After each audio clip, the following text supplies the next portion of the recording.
Sup Shredders, my name is Logan aka Spiderhands and welcome to an SP Patrons review today that I'm making for BranSi0730 ZHANG or Brandon as part of their custom monthly music review. And if we switch over here, check this out.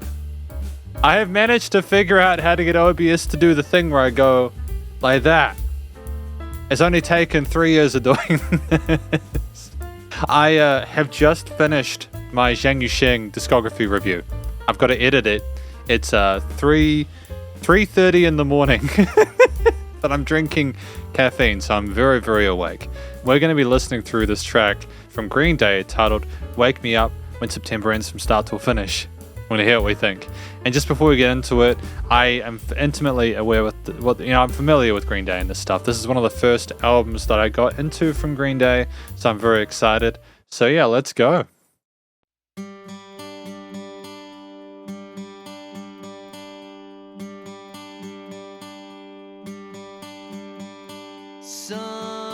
Kind of feels weird just, Oh, lyrics, right? There we go. Lovely parallel major there with that arpeggio. Like my father's come to pass, 7 years has gone so fast. Wake me up when September ends. And the little tingles are really pretty, nice layering there. Here comes the rain again, falling from the stars, drenched in my pain. I mean, I'm intimately familiar with the lyrics, man. I think Brandon, if I'm not mistaken, mentioned this as like a karaoke piece, and like I would love to sing this at karaoke. I wish they'd had this at the karaoke bars I used to go to when I was growing up. I'm not going to sing along though, even though I want to, I won't now. But never forgets what I lost. Wake me up when September ends. It's just so clean with the melodic transitions there. The vocals are really nice. And then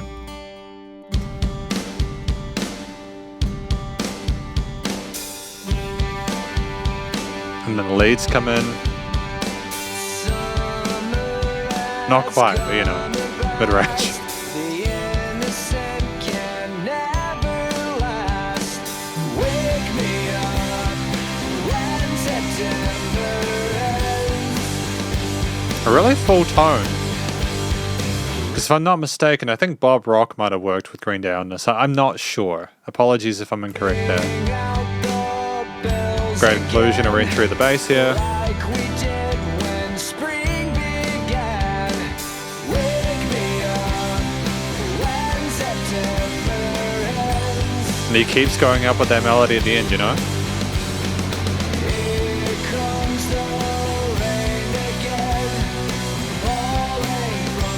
stars, drenched in my pain again, becoming who we are. I mean, like, here comes the rain again, falling from the stars, drenched in my pain again, becoming who we are.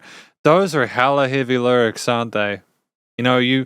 It's just such simple language, but the imagery is extreme. As my memory rests, but never forgets what I lost.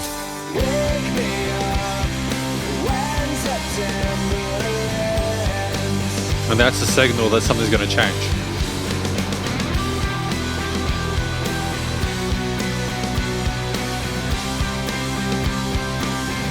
Has he double tracked the guitar solo?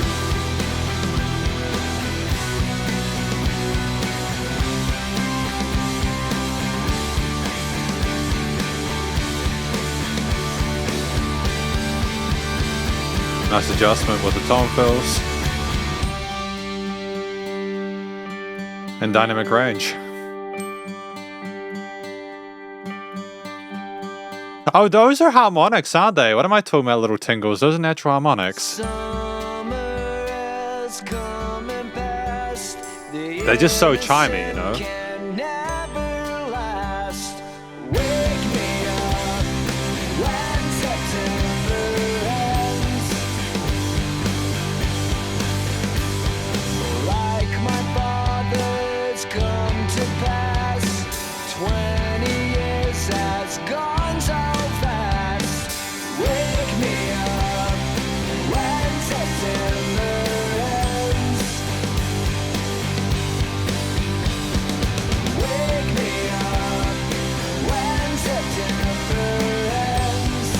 And, you know, continuing the refrain, getting stuck in your head. When September ends.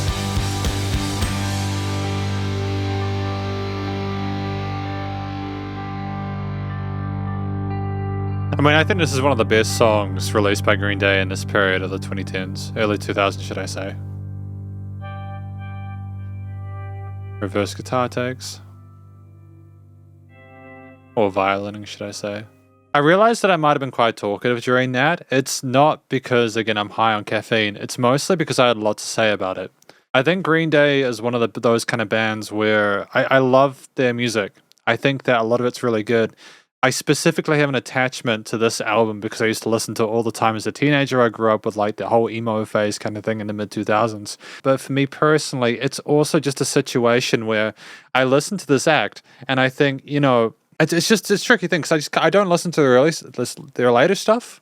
I just haven't really managed to sort of get into it the same way. Maybe it was simply because I needed music to relate to as a teenager. I'm not sure, but we're going to talk about that more in the conclusion. And welcome to the conclusion of my review of this track from an act named Green Day titled Wake Me Up When September Ends.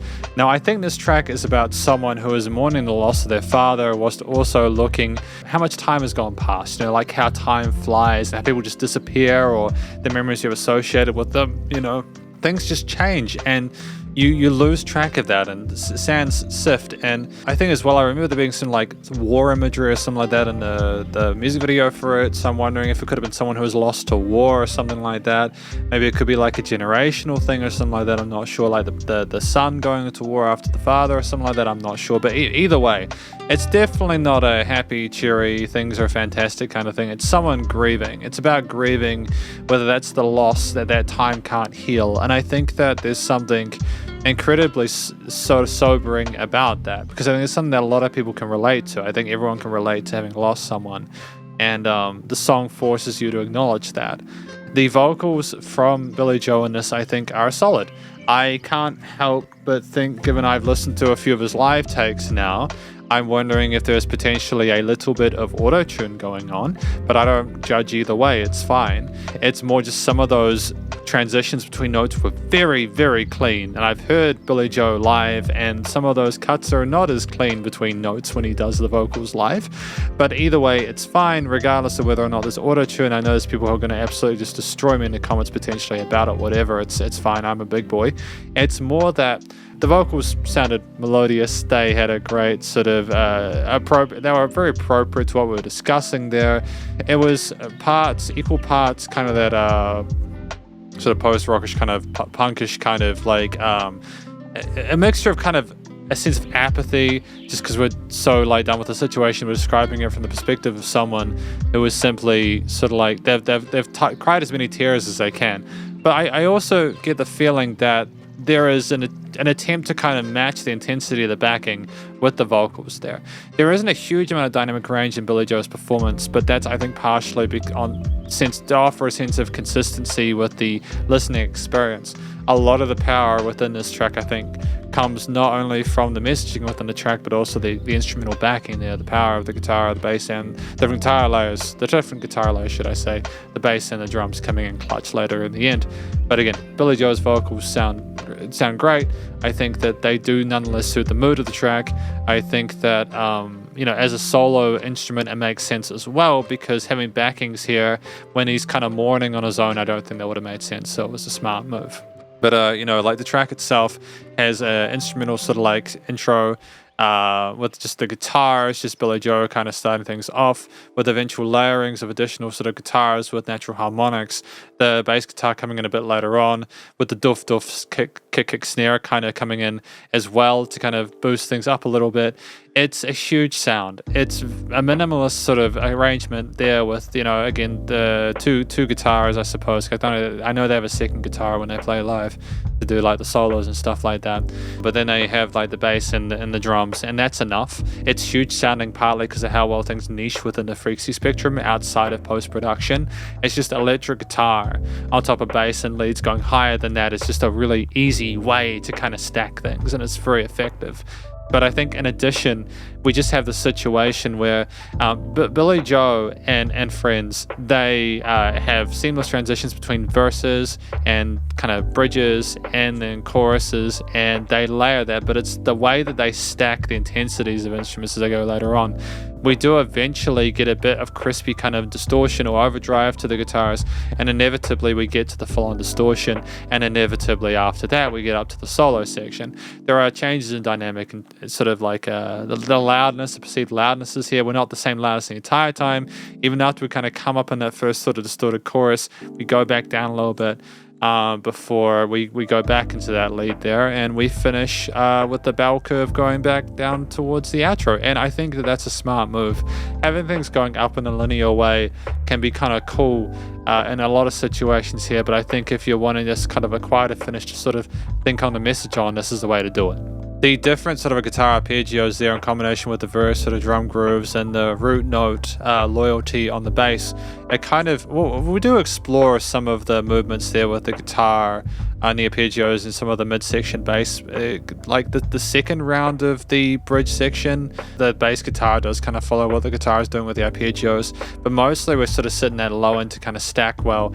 The ideas we have, like the open chords there combined with the kind of the tinge of overall sadness with the minor sort of inferences with those harmonies, with the lead guitar kind of crying out a little bit. It's not a super complicated guitar solo because it isn't meant to be. It's somewhat trying to sort of more voice it in a way which has a similar sort of rhythmic consistency with the drums there.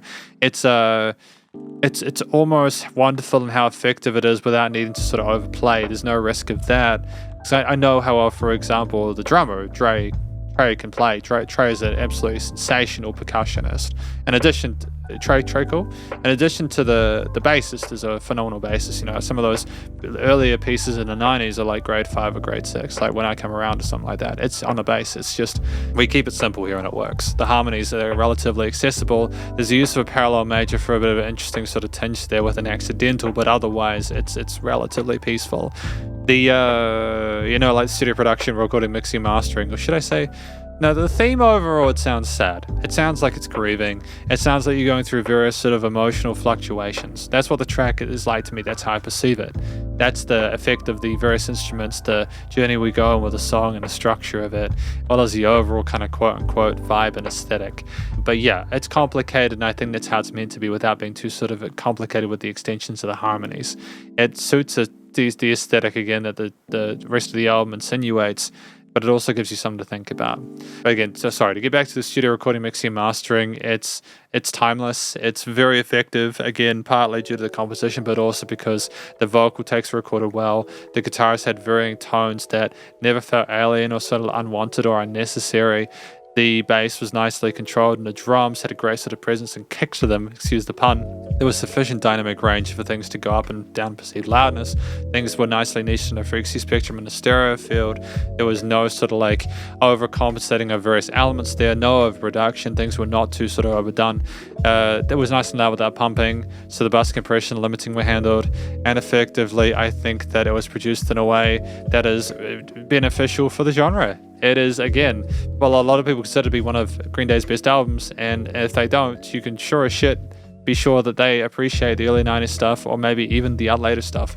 It can be a divisive album, this one, as far as I'm aware, but I think a lot of people can generally appreciate that American Idiot is quite a good record, and Wake Me Up When September Ends is a solid track. But that's effectively my review of this track from an act named Green Day, titled Wake Me Up When September Ends, and hopefully you enjoyed it. If you did, please go show them some love via their various social medias and Spotify page, and stay cool and stay safe, and please remember to support your local musicians and artists at this point in time, as they help more than ever with all the crazy stuff going on in the world, and I'll catch you in the next SC Patrons video. Oh, and by the way, this will be the last Patrons video before New Year's, so Happy New Year's, have a fantastic 2024, should I say, and Spiderhands out.